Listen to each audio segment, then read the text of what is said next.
In this video, I'm going to show you how to write off bad debt in FreshBooks. Now, the first thing you have to do, you want to go to the Invoices tab over here on the left. And then when you do so, you want to go and select the invoice where you want to, of course, write off. So I'm going to click on this one over here, which is just like a sample. And then when you do that, click on the Edit button up top right.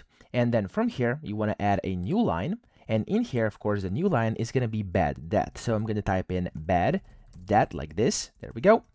And then whenever you do this, you have to go to the rate column over here, and what you have to do is enter the unpaid amount as a negative value. So for example, if they owe 160 like they do over here, enter in minus 160. Now in the different cases, of course, it could be whatever. So if you have like 100, you can put in minus 100. If you have 1,000, minus 1,000, etc. Just make sure quantity is then of course 1, so it adds up. And now your amount due should now be 000 like that. Okay, now whenever you've done that, you want to click on the Save button up top, and there we go. So whenever you do that, you can basically go and whenever it saves like this, you want to go to more options up top, and you want to click on, of course, add a payment or more actions, whatever.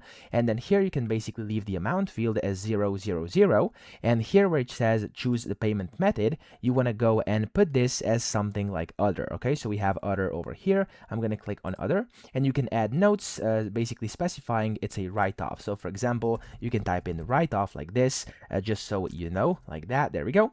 And then whenever you do that, click on add a payment, and you're essentially good to go. So that's one way to do it. Now, I hope this video helped you out. If it did, please subscribe to the channel and help me out as well.